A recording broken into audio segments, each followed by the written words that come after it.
ज्येष्ठ महीना निर्जला। जितनी भी माताएं एकादशी का व्रत करती बहुत ध्यान से सुनना आज की कथा को, शायद जिंदगी में मिली ना मिली, और ये कथा का रिश्ता तो बहुत ध्यान से सुनना।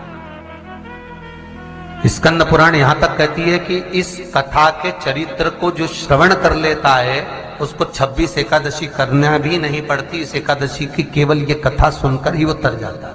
बहुत ध्यान से सुनना इसको, कथा को। कितनी एकादशी है? जम के बोलो। 26। जो भगवान विष्णु के पास जाकर निवेदन करी थी वो निर्जला थी, निर्जला। इसलिए सारी एकादशियों में निर्जला एकादशी की महत्वता शास्त्र प्रमाण करता है। महाराज करो निर्जला, कितनी सुंदर नाम।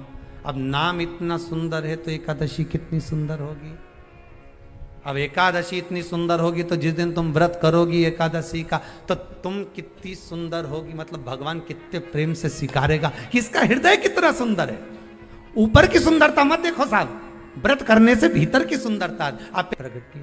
भगवान ने कहा तू 11वें दिन जन्मी है, मैं तुझे एकादशी नाम देता हूं। मांग तुझे क्या चाहिए, मांग ले तुझे क्या चाहिए, क्योंकि तूने मुर दैत्य को मारा है जो कोई देवता नहीं मार पाए। बोल तुझे क्या। सारे देवता जहां हार गए थे वहां तू प्रकट होकर संहार किया। मांग तुझे क्या चाहिए। एकादशी ने भगवान विष्णु से कहा, नाथ प्रभु वर दे दो। मृत्यु लोक में जो मनुष्य मेरा व्रत करेगा, चाहे जलचर, थलचर, वायुचर या सांसारिक मनुष्य, मेरा अगर एकादशी का व्रत करेगा, प्रभु उसके यहाँ धन धान्य वैभव सुख संपदा बढ़ेगी और उस जीवात्मा को नरक नहीं भोगना पड़ेगा, सीधे वैकुंठ का उसको वास मिलेगा।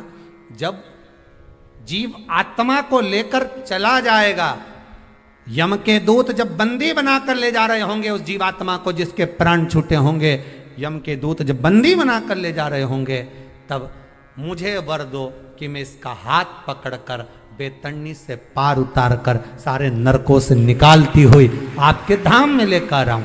भगवान ने वर दे दिया, तथास्तु। हे एकादशी सुनो, मृत्यु लोक का मनुष्य अन्न का त्याग कर कर, क्योंकि अन्न में एकादशी के दिन पाप पुरुष रहता है, अन्न का त्याग कर कर एकादशी के दिन जो मनुष्य तुम्हारा व्रत धारण करेगा, उस व्रत को करेगा और उस व्रत को धारण करेगा, उसकी मनोकामना पूर्ण होकर वो मेरे ही धाम को जाएगा। ये तो अब निर्जला के दिन शिव महापुराण की कथा कहती है, स्कंद पुराण कहती है कि आप वर्ष भर की एकादशी का क्रम भले ना करें, पर निर्जला एकादशी के दिन जो तुलसी हम ठाकुर जी को समर्पित करते हैं, वो तुलसी, ध्यान देना, वो तुलसी अगर मान लो आपके पास में रखी है, निर्जला एकादशी के दिन भगवान ठाकुर जी को, शालिग्राम जी को, लड्डू गोपाल जी को, आपके घर में, आपके मंदिर में जो आपने भगवान को तुलसी समर्पित करी है, वो तुलसी मान लो तुम्हारे पास रखी है और कोई व्यक्ति को बहुत बहुत ज्यादा कष्ट है शरीर में, बहुत बहुत कष्ट है, थोड़ी सी वो तुलसी चढ़ी हुई ठाकुर के चरणारविंद की, आप उस जीव को दो तो सही, आधा घंटा इंतजार करो, स्वास्थ्य में अंतर आना प्रारंभ हो जाता है उस निर्जला का। क्योंकि निर्जला ऐसी एकादशी है जिसने जगत में जाकर देवताओं के पास जाकर निवेदन करा है जग कल्याण के। घर में कमाने वाले 2-4 हैं, पैसा तो आ रहा है पर घर में टिक नहीं रहा। डॉक्टर में, पुलिस में, एक्सीडेंट आदि में, कहीं गलत जगह पर व्यसन में अगर पैसा जा रहा है, जुए में, मांसाहार, मदिरा पान, या कहीं आया पैसा, पैसा आने में कमी नहीं, आ रहा है पर टिक नहीं रहा, रुक नहीं रहा।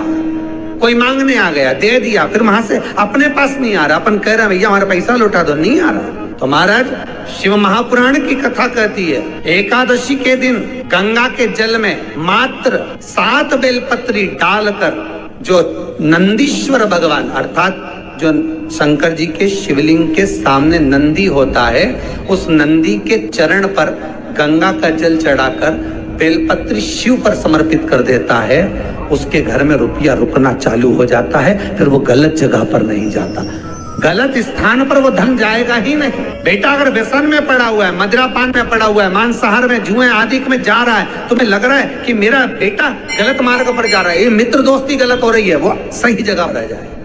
कई लोग इसको धन के लिए भी करते हैं, संपदा के लिए। संपदा के लिए अर्थात जिसका व्यापार नहीं चलता, जिसके घर में पैसा नहीं आता, या नौकरी नहीं लग रही, या सर्विस नहीं लग रही, आप अप्लाई कर रहे हो, जगह जगह जाकर इंटरव्यू भी दे रहे हो और पैसा नहीं आ, तो उसके लिए भी प्रयास किया जाता। पर उसके लिए यहाँ पर जो धन के लिए करते हैं, उसके लिए विष्णुपदी के लिए करते हैं। मतलब जैसे गंगा के जल में तुलसी के 11 पत्ते डाले जाते हैं। कितने पत्ते डालते हैं? 11 तुलसी के पत्ते डालते हैं, और उसको किसी भी नारायण के मंदिर में, राम कृष्ण शिव शंकर नहीं, राम कृष्ण भगवान विष्णु दत्त आदि जितने नारायण के मंदिर हैं, उस मंदिर में किसी भी पात्र में, एक छोटे से पात्र में उसको भरकर रखी जाते हैं महाराज। उससे भी जॉब, सर्विस, नौकरी में सफलता प्राप्त हो जाती है। परंतु वो भी एकादशी को ही होता है। कुछ देर तक पात्र को रखा जाता है, फिर वही पात्र का जल किसी भी वृक्ष के नीचे डाल दिया जाता है, उससे भी नौकरी के लिए फायदा मिलता है। नहीं, एकादशी है कौन? क्यों इसकी इतनी प्रधानता है? क्यों इसकी पुण्यता है? ऐसा क्या है एकादशी में जो इसकी पुण्यता मानी जाए?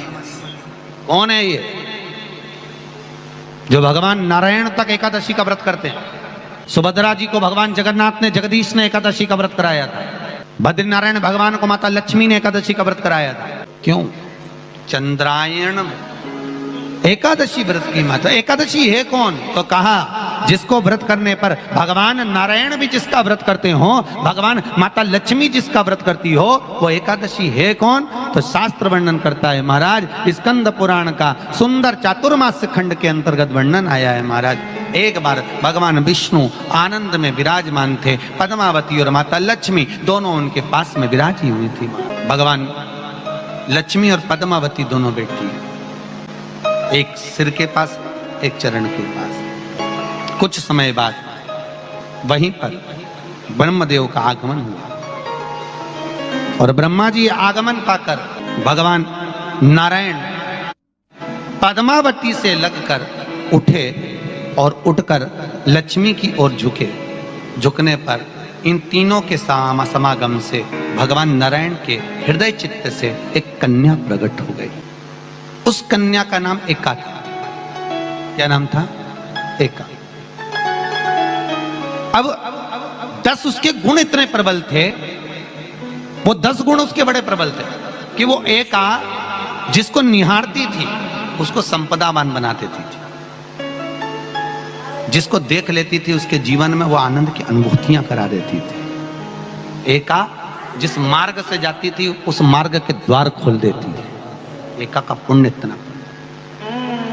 इतना पुण्य प्रखर। पद्मावती और लक्ष्मी ने कहा महाराज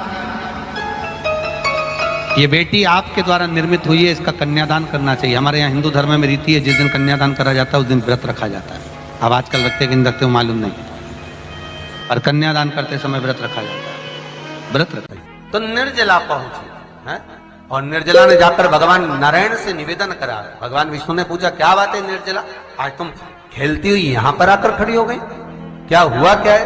क्या तुमको गौलोक धाम में आनंद की अनुभूति नहीं हो रही जो तुम वैकुंठ में आई हो?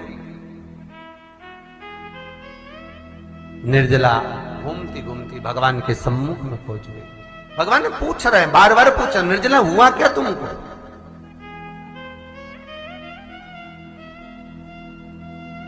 ए निर्जला, ए एकादशी, हुआ क्या है तुमको? क्या कारण है तुम्हारे यहां आने का, वैकुंठ पहुंचने का? बहुत ध्यान देना महाराज, शास्त्र कहता है सोमवार, मंगलवार, बुधवार, गुरुवार, शुक्रवार, शनिवार, ये देवता वो देवता सबके व्रत कर लो, सारे व्रत कर लो, पर ये व्रत आपको परमात्मा के धाम तक लेकर नहीं जा सकते, क्योंकि इनका जो पुण्य है वो मृत्यु लोक में आप थोड़ा सा भी गलत करते हैं तो पुण्य समाप्त हो जाता है। पर हिंदू धर्म के 3 व्रत ऐसे बता दिए जिन व्रतों का पुण्य समाप्त नहीं हुआ।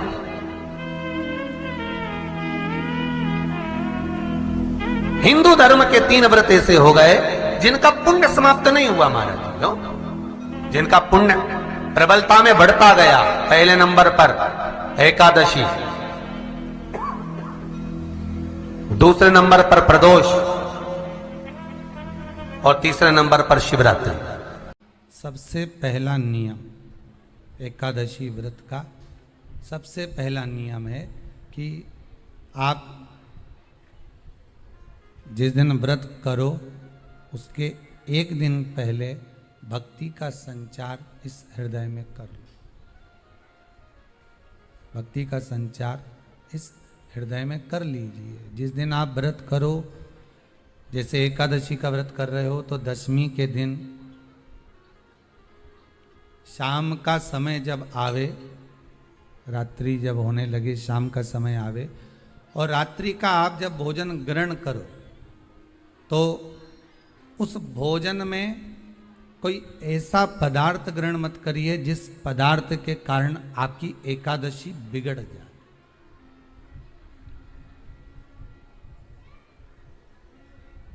कोई बेकार भोजन हमें ग्रहण नहीं करना। श्रेष्ठ भोजन ग्रहण करिए दशमी के दिन। और एकादशी का दूसरा नियम बहुत ध्यान से सुनिएगा। जिस दिन आपकी एकादशी का व्रत हो उस दिन प्रयास करिएगा कि अपने हाथ से किसी भी वृक्ष की कोई पत्ती टूटे ना। अपने हाथ से किसी भी वृक्ष की, पौधे की, किसी भी वृक्ष की पत्ती अपने हाथ से ना टूटे। बहुत ध्यान दीजिएगा महाराज। एकादशी का ये दूसरा नियम है कि अपने हाथ से किसी पौधे की, किसी वृक्ष की, किसी डाली की कोई पत्ती ना टूटे, इसका प्रयास करिए।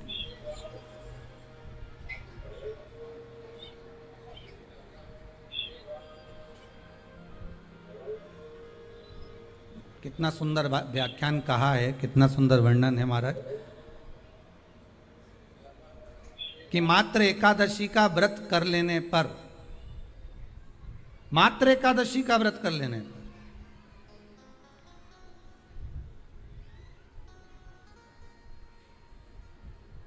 जो पूर्व में किया गया हमारा पाप कर्म है, हमने किसी जीव की हत्या करी है, हमने किसी को कष्ट प्रदान करा है, हमने किसी को अपशब्द कहा है, हमने किसी को ताने दिए, हमने किसी को आड़ा टेढ़ा कहा है, हमने किसी को गालियां दे दी है, मात्र एकादशी का व्रत ही कर लेने पर ये सारे जो दोष हैं वो समाप्त हो जाते हैं।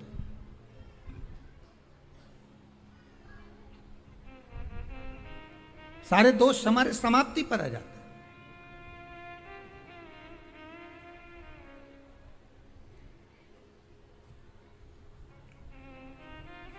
अब एक विचार करिएगा थोड़ा सा अपने मन में, अपने चित्त में, अपनी वृत्ति में एक बात उतारिएगा।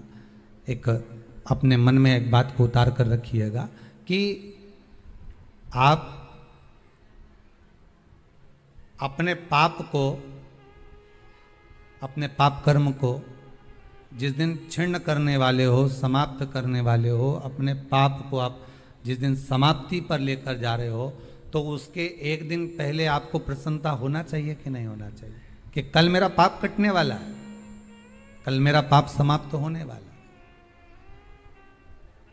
जो मैंने पाप कर्म करा है वो समाप्त होगा, जो मैंने पाप कर्म करा है वो कल समाप्त हो जाएगा। तो एक दिन पहले आपके चेहरे पर प्रसन्नता हो कि ना हो?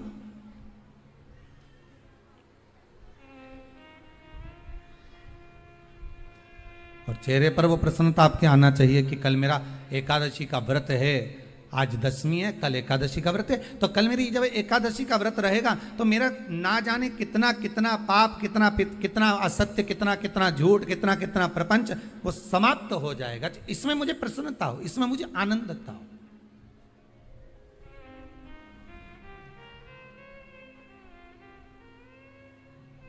तो तो क्या कहा गया कि प्रयास करिएगा कि एकादशी के दिन कोई वृक्ष की, कोई डाली की, कोई कोपल की कोई पत्ती ना तोड़ी जाए। क्यों? तो कहा अगर उस पत्ती को हम तोड़ देते हैं, वृक्ष की पत्ती को या क्यारे में लगी हुई कोई डाली की पत्ती को हम तोड़ देते हैं तो एकादशी का पुण्य फल प्राप्त नहीं होता। एकादशी का कोई फल हमारे खाते में नहीं जाता, पुण्य फल प्राप्त। अब फिर भले तुम चाहे तुमने मोरधन खाया हो, चाहे तुमने फिर चिप्स खाई हो, चाहे तुमने फिर व्रत का कितना ही सामान खा गए हो और तुमने सोचा कि आज मेरी एकादशी है, तो फिर उसका कोई फल प्राप्त नहीं है, उसका कोई सुख प्राप्त नहीं है आपको, फिर उसका कोई आनंद प्राप्त नहीं है आपको, फिर उसमें कोई आनंद की अनुभूति आपको नहीं मिलेगी। दो चीजों को याद रखिए, गौदान और एकादशी। श्रीमद् वल्लभाचार्य जी ने मायावत का खंडन करा था जगन्नाथपुरी में, और श्रीमद् वल्लभाचार्य जी ने कहा था एकादशी मरने के बाद मत दो, एकादशी जीते जी दो। कहा था कि नहीं कहा था? जीते जी दान करिए। इसलिए जगदीश में, जगन्नाथपुरी में एकादशी उल्टी लटकी हुई है। करें आपने दर्शन? जगदीश में एकादशी को उल्टा लटकाया। क्यों? क्योंकि वल्लभ ने कहा कि एकादशी जीते जी दो। कई पंडितों कहते हैं तुम्हारे दादाजी मर गए, जब 12वें का दिन होता है ना तो पंडित जी संकल्प छुड़ाते हैं, दो एकादशी। बड़े बेटे ने 5 दे दी, छोटी बहू ने 3 दे दी, उसने 2 दे दी, उसने 2 दे दी। तो क्या तुम्हारे दादाजी भिखारी थे जो तुम्हारी एकादशियां लेकर जाएंगे? और तुम कौन होते हो दादाजी को एकादशी देने वाले? तुमने कौन सा इतने पुण्य कर लिए जो तुमने एकादशी दे दी? एकादशी के दान की महत्वता श्रीमद् वल्लभाचार्य जी ने कहा कि कोई व्यक्ति अगर खटिया पर सड़ रहा है, पलंग पर तड़प रहा है, हॉस्पिटल में पड़ा हुआ है, तो निवेदन है कि उसको देखने जाओ तो अपनी करी हुई एकादशी में से 2 एकादशी का दान उसको तुरंत दे दो। क्यों? तो जिससे उसको मोक्ष मिल जाए, मरने के बाद नहीं। क्योंकि मरने के बाद तो वो 10वें के दिन, गरुड़ पुराण में लिखा है 10 दिन तक जीवात्मा घर की अटारी पे रहती है। कितने दिन? 10 दिन। 10 दिन के बाद जीवात्मा चली जाती है। कहां जाती है? उसको जहां जाना है। 3 दिन में उसको भोग भोगना पड़ता है जीवात्मा को। 3 दिन नरक का भोग भोगती है, उसके बाद स्वर्ग का भोग भोगती है। 18 दिन में ये प्रोसेस पूरी हो जाती है। कितने दिन? 18 दिन। 18 दिन के बाद में उस जीवात्मा को धान के खेत में पटका जाता है। किसके खेत में? धान के, चावल के खेत में। इसलिए कहते हैं एकादशी के दिन चावल मत खाओ। कहते कि नहीं कहते? और क्या कहते हैं? द्वादशी के दिन चावल खाना जरूरी है। एकादशी का पालना करना है तो द्वादशी को चावल का 1 ग्रास खाओ, तब द्वादशी को चावल खाओगे तो एकादशी लगेगी। चावल नहीं खाओगे तो एकादशी नहीं लगेगी। द्वादशी को चावल खाना जरूरी है। क्यों कहते हैं? क्योंकि धान के खेत में जीव को छोड़ा जाता है, उस धान के खेत में, चावल के खेत में जीवात्मा रहती है। उसको चिड़िया खाती है तो चिड़िया के रूप में जन्म लेता है, मनुष्य खाता है तो मनुष्य के रूप में जन्म लेता है। इसलिए एकादशी के दिन चावल नहीं खाया जाता, क्योंकि एकादशी के दिन हम चावल खाएंगे तो जीव हत्या का दोष लग जाएगा। फिर कब खाना है? द्वादशी के दिन। द्वादशी के दिन क्यों खाया जाता है? क्योंकि हम एकादशी के व्रत करे रहते हैं, और पहला घासा जब चावल का खाते हैं तो अपनी करी हुई एकादशी का पुण्य, जितने जीव हमारे मुंह में जाते हैं उनको उसका पुण्य मिल जाता है, और उनका फिर जन्म नहीं होता, वो तर जाते हैं, उनको एकादशी का भाग मिल जाता है। इसलिए कहते हैं एकादशी को चावल मत खाओ, पर द्वादशी को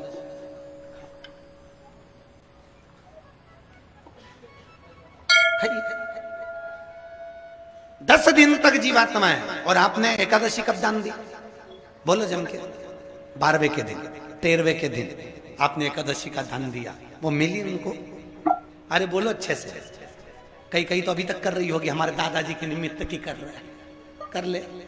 फिर वही वाली बात आ गई, गुलाब के फूल में पानी जारी है। आज एकादशी का लोग व्रत करते हैं, करना भी चाहिए कि हम भोजन छोड़ देते हैं, हम ये नहीं खाएंगे। पर शिव महापुराण की कथा कहती है कि एकादशी सफल कब होती है? जब आपकी 5 कर्मेंद्री, 5 ज्ञानेंद्री और 1 मन ये आपके कंट्रोल में हो, तो समझ लो कि एकादशी पूर्ण हो गई और एकादशी का फल आपको प्राप्त। अब हमारी इंद्रियां हमारे कंट्रोल में नहीं है। नेत्र गलत देख रहे हैं, जिह्वा गलत बोल रही है, कान गलत सुन रहे हैं। जब ये हमारी इंद्रियां हमारे कंट्रोल में नहीं होंगी तो हम कितना भी व्रत कर लें, हम चाहे कितने भी भूखे रह लें, तो भी उस व्रत का फल नहीं मिलेगा। व्रत का फल कब मिलता है? जब हमारी इंद्रियां हमारे काबू में। जाने आपसे भी कोई कार्य अटक रहा है, तकलीफ आ रही है, दुख है, लक्ष्मी नहीं आ रही, परेशान हो तो एकादशी है।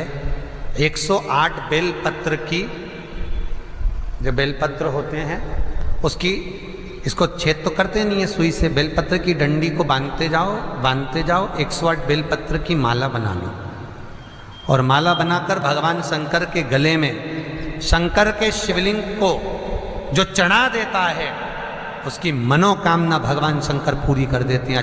महाराज एकादशी होती है वो द्वादशी से जुड़ी हुई पूर्णता का सुख देने वाली होती है। हमें घटने के साथ नहीं चलना, ध्यान दीजिएगा, हमें किसके साथ चलना है? बढ़ने के साथ, क्योंकि हमको आगे बढ़ना है कि पीछे आना है। वैष्णव आगे बढ़ता है, वैष्णव का धर्म है कि अग्रण्य भाव में चले, इसलिए वैष्णवों की जो एकादशी होती है वो आगे की ओर जाती है, अग्रण्य भाव में बढ़ने वाली, द्वादशी की ओर प्रवेश करने वाली, अर्थात हमारे कदम उन्नति की ओर बढ़े, हमारे कदम आगे वैभव की ओर बढ़े, संपदा की ओर बढ़े और भगवान के चरणारविंद की ओर बढ़े, ना कि पीछे की ओर हटे। हम दशमी के साथ मिली हुई एकादशी ना करें, हम द्वादशी के साथ मिली हुई एकादशी। शास्त्र के धर्म अनुसार 2 कर्म है महाराज, या तो एकादशी स्वयं व्रत कर कर मर जाओ तो आपको किसी की एकादशी की जरूरत नहीं पड़ेगी, ठीक है? नहीं तो पंडित जी तो कहेंगे कि मर गई तो 11 एकादशी देना, कोई 5 दे, कोई 2 दो, कोई 3 दो, कोई 4 दो। दूसरा क्रम है 12 दिन के अंदर 12वां हो, उससे पहले घर के लोग जो एकादशी का पुण्य दें वो मिल जाए। गरुड़ पुराण 2 भाग बता रही है, एक तो या तो खुद अपने हाथ से कर कर चले जाओ, या फिर कोई 12 दिन के अंदर कर्म कर दे। मैं धन्यवाद दूंगा जितने लोगों ने आजीवन भोजन भंडारे के सदस्य बने हैं। इस कुबेरेश्वर मंदिर प्रांगण में, गौशाला में, वृद्धाश्रम में जितने लोग आए उनके लिए आजीवन भोजन भंडारे के जो सदस्य बने, आप अपने हाथों से राशि जमा कर कर नाम लिखा कर चले जा रहे हो। उसके बाद जाना तो सभी को है, पर वो जो अजर और अमर तुमने नाम लिखा दिया पत्थर पर, और आजीवन तुम्हारा भोजन भंडारा जो चल रहा है उसे कोई घटा नहीं सकता। फिर बच्चे करें ना करें, कोई पुण्य करे ना करे, गरुड़ पुराण कहती है एकादशी स्वयं कर लो, और यदि किसी को देना है तो उसके जीवित रहते दे भी दो। कई लोग कहते हैं हमसे व्रत नहीं रखा जाता, हम उनसे कहते हैं वल्लभ कुल की एकादशी करो, भले बकरी जैसे चरो पर एकादशी करो, खूब खाओ। कौन ने मना करा कि एकादशी पे कुछ खाना नहीं, खूब चरो पर एकादशी करो। फ्रिज के ऊपर चिप्स रख लो, कूलर के ऊपर खिचड़ी रख लो, खीर बना के रख लो अपने पलंग के पास, जहां से निकलो वहीं चरो पर एकादशी करो, छोड़ना नहीं। जेब में भी काजू बादाम तल के रख लो, नहीं हो काजू बादाम तो मूंगफली का दाना सेक के रख लो, चलते चलते निपटाओ पर एकादशी करो। कई लोग कहते महाराज जी हम इतनी एकादशी के व्रत में खाएंगे तो भगवान को बुरा तो नहीं लगेगा? भगवान को काहे को बुरा लगे, काहे को बुरा लगे भगवान? हमारा श्री जी बाबा गोवर्धन नाथ जी तो एक दिन में 8 बार खाता, मेरा गोवर्धन नाथ तो एक दिन में 8 बार खाता। और जगन्नाथपुरी में दुनिया के लोग एकादशी करते, क्या जगदीश एकादशी करते हैं? अरे कोई बता दो, कोई नहीं। इतने लोग जगन्नाथ गए हो गए, दुनिया के लोग एकादशी करे, जगन्नाथ करे, द्वारकानाथ एकादशी करे, नाथ द्वारा में श्री जी बाबा एकादशी करते हैं क्या? कहीं नहीं करते, क्योंकि ठाकुर जी कहते भैया हम तो दिन भर खाते, तुम भी खाओ। और जरूर एकादशी का व्रत करो, मना नहीं है, पर मुख को उतार कर अगर कोई व्रत करोगे, कौन सा ये फूल अगर मुरझा जाएगा तो भगवान स्वीकार करेगा क्या? नहीं। कोई फल बेकार आ गया तो किसी को देने के लायक रहेगा क्या? नहीं। उसी तरह एकादशी में जिस दिन तुम्हारे चेहरे पर प्रसन्नता हो उस व्रत को भगवान स्वीकार करता है। मालूम पड़े एकादशी का व्रत रख लिया, पति बोले ला रोटी ला, लो तेरी थाली नहीं लाई, आज एकादशी है। आवाज नहीं निकल रही, सुबह से साबूदाने की खिचड़ी 3 बार चर के बैठी है, आवाज। एकादशी कुछ नहीं खाएगी, खा लिया। क्या खाया? साबूदाने गलाए थे आधा किलो, सब खा गई नहीं। 250 ग्राम बघार लिया, 250 ग्राम रखा है, दोपहर में खा लूंगी। फिर दोपहर में क्या खाएगी? पपीता लाई हूं 2.5 किलो, सेव फल लाई आधा किलो, केला 1 दर्जन। अच्छा, फिर रात को 2 किलो दूध मंगवा लिया, उसकी रबड़ी बना लूंगी और उसमें मखाना मिला के चिप्स तल के 1 गिलास दूध अलग से पी के सो जाऊं। पति भी बोले तेरे जैसा व्रत कोई नहीं कर सकता। कौन करे? जो तू करी वो कौन करे? बता। खूब प्रेम से खाओ, पर निवेदन है चेहरा उतार कर व्रत मत करना, बिल्कुल चेहरा उतार कर व्रत करना। विष्णु पुराण कहती है, श्रीमद् वल्लभाचार्य जी वर्णन करते हैं, मेरे वल्लभ कहते हैं कि वल्लभ कुल की एकादशी करो, भले बकरी जैसे चरो, पर एकादशी करो। हमारे यहाँ तो शास्त्र कहता है एकादशी का व्रत भी करो तो मुंह उतार के मत करो रे। कोई फूल अगर मुरझा जाता है तो भगवान को नहीं दिया जाता, कोई फल बेकार हो जाता है भगवान को नहीं दिया जाता। तुम्हारे व्रत वाले दिन तुम्हारा मुंह उतरा रहेगा तो भगवान उसको स्वीकार करेगा। इसलिए बकरी जैसे चरो और एकादशी करो। जेब में भर लो मूंगफली का दाना, काजू इधर, मूंगफली का दाना इधर, खिचड़ी भी बना लो, मोरधन भी बना लो, चिप्स तल लो, पापड़ तल लो, और जो पपीता सेव फल केला जो जो है सब लिया फ्रिज पे, वॉशिंग मशीन नहीं खाएगी। सुबह आधा किलो दूध की रबड़ी बना के खा ली।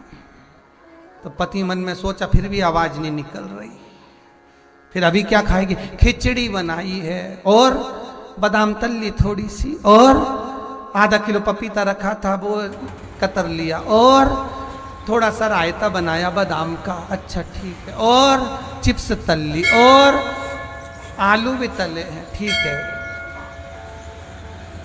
फिर शाम को मोरधन की खीर और सेव फल, चीकू और आगरे का पेठा और राजगिरा की पूड़ी, ठीक है। फिर रात को अभी आधा किलो दूध मंगवाई, थैली गरम करके उसमें थोड़ी सी ड्राई फ्रूट्स डाल के मखाना पीस के उसकी खीर बना लो। बस केवल खीर नहीं, पपीता रखा है। पति भी बोला तेरे जैसा व्रत तो दुनिया में कोई नहीं।